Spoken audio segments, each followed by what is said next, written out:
Hello, my name is Betsy Lake, and I am a Masters of TESOL student in my first semester at UAB.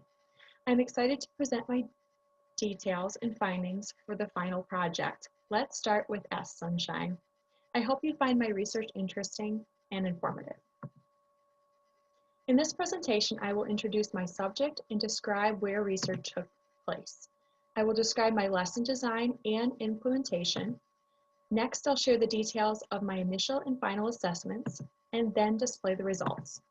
Finally, I will reflect on my learnings as a researcher and bring up the implications found during the process.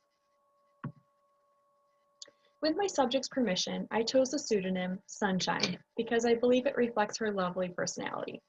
To give a little background on her, Sunshine was born in the Dominican Republic. Upon graduating high school, she became a preschool teacher and then went on to college to study history. In 1998, she and her husband left the Dominican Republic and immigrated to the US. Sunshine was 35 years old when she arrived in New York and only knew simple greetings. While living in New York, she began learning English, taking 3 semesters of intensive courses in a program for immigrants.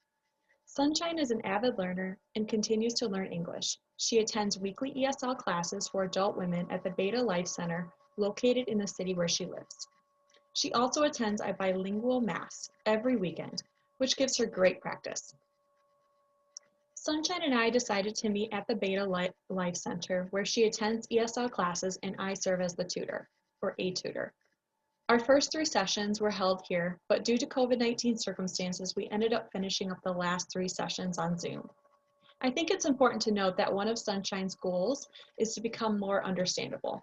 She often feels misunderstood by native English speakers because of her strong accent.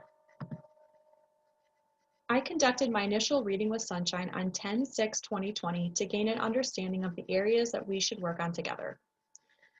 I decided to work on several phonological areas with her y versus j, ed suffixes, s suffixes, and s plus consonant in word initial position. This slide shows our project timeline. In the next few slides, I will go over how I implemented strategies to help her improve in these areas. In the beginning and final assessment, I worked with Sunshine on minimal pairs using the phonemes y and j. In both assessments, I read off the words highlighted in yellow, and Sunshine circled what she heard. On the first assessment, she was able to identify 50% correctly. In the final assessment, she identified 60% correctly, showing slight improvement. In our initial assessment, it showed that Sunshine struggled to hear the differences between the y and the j phonemes. Therefore, I designed this first lesson to help her and explained that it can be difficult to produce sounds we cannot hear. As depicted on the slide, I focused on 2 articulators, the teeth and the tongue, and their placements in our mouths. I also explained how our lips also play a role. While I explained, I sat next to her and turned my cell phone on selfie mode so I could see so she and I could both see what I was referring to. In this lesson, we also read through a dialogue together. She played the role of mom, and I of the daughter, Jessica. I created this myself, and I incorporated words that included both phonemes, y and j. I found that Sunshine produced the j sound with much more ease. It made me think of what we learned in class about her L1 of Spanish, and how speakers pronounce the Y and the double L differently due to different regional dialects. However, although they produce these differently, they don't really change the meaning of the words. Remembering this from EESL 625, I asked Sunshine how she said certain Spanish words containing this sound. I used this moment to teach that the Y sound in English is its own phoneme and must be pronounced differently from the j phoneme. I explained that this is important because it can change the meaning of the words completely. After this intro, we watched Rachel's English video, How to Pronounce Yellow versus Jello, so she could see how Rachel produced these sounds. I continued my lesson first focusing on the j sound.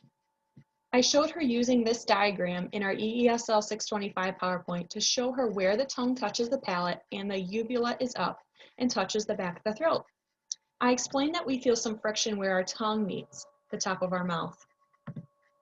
Sunshine really seemed to enjoy the do, zo, jo exercise that we tried next. We made sure to practice the j in syllable initial, syllable medial, and syllable final position, as can be seen in the graphic in the corner. Next, I focused on the harder of the two, the Y. Once again, I showed her this diagram in the PowerPoint. I made sure to point out that the tongue does not touch the top of the mouth and that we do not feel the friction like we did when articulating the j.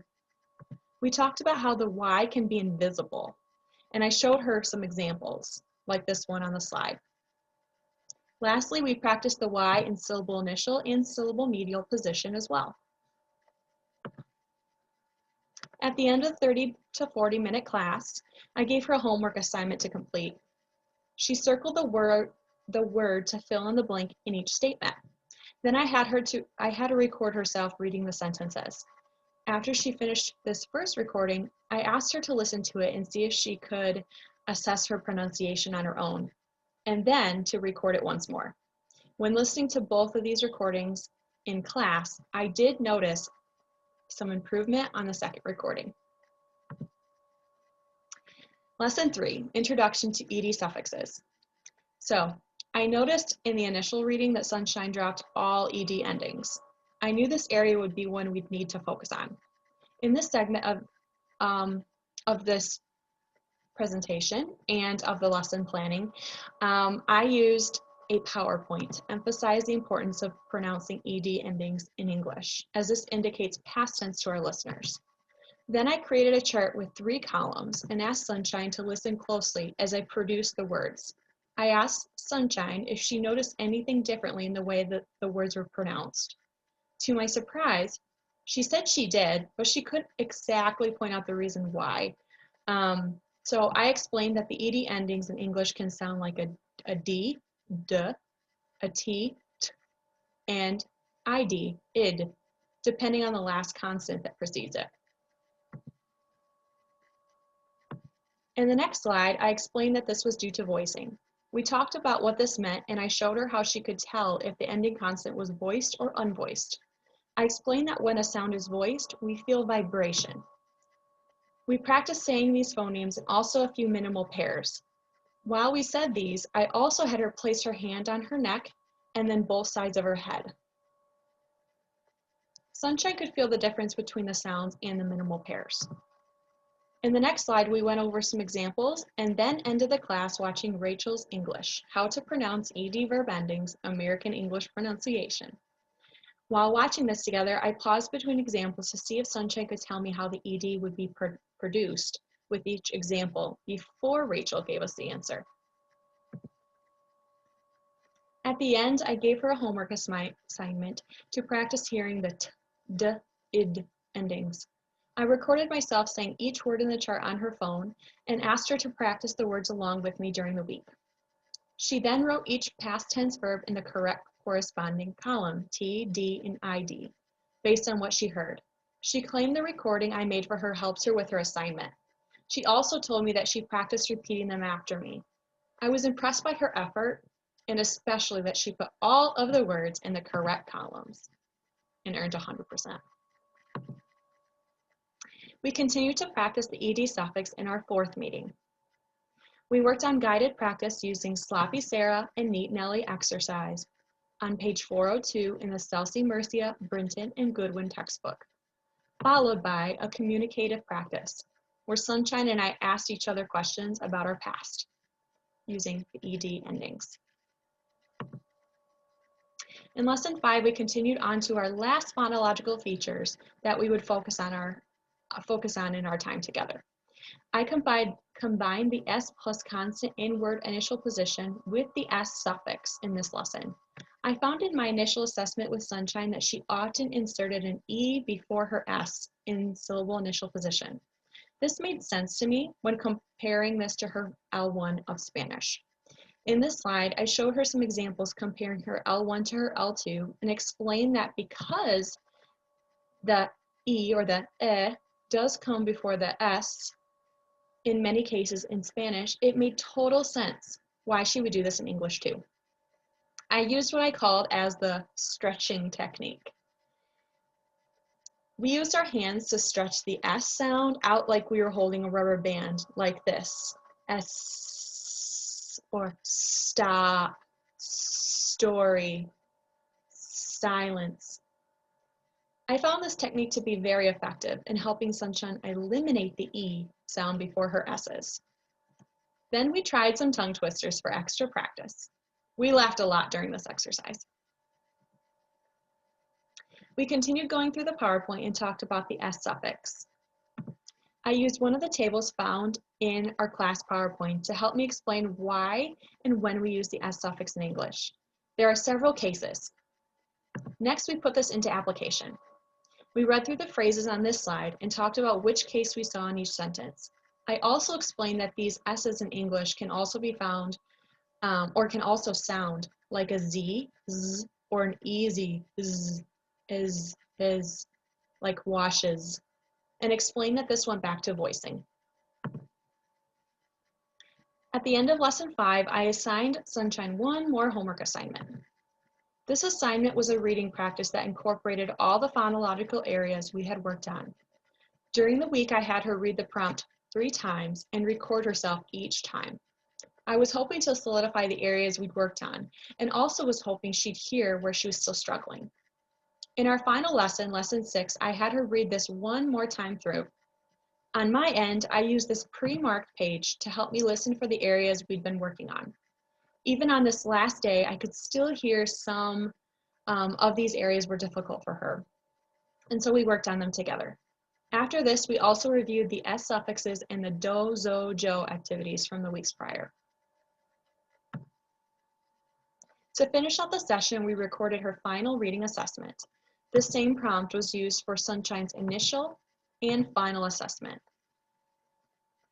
I also just wanted to make a quick note about this.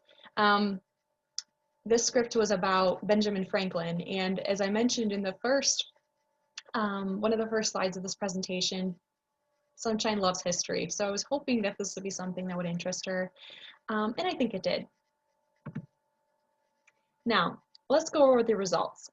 I was pleased to see that in analyzing her reading, Sunshine showed great improvement. The percentage of words she produced correctly increased in all areas except the S suffixes, in which her score showed no change. Analyzing her interview or spoken English proved to be more difficult. Sunshine's results showed a decrease in accuracy in producing words that contained the y and the j phonemes. I found this interesting that her percentage correct decreased here, even though she showed a 10% increase in recognizing them as I said them in the final minimal pair assessment. Sunshine improved by 100% in producing the S plus consonant in word initial position. She effectively eliminated the E before her S's in syllable initial position in this corpus. In reviewing her suffixes S and ED, her results are challenging to report.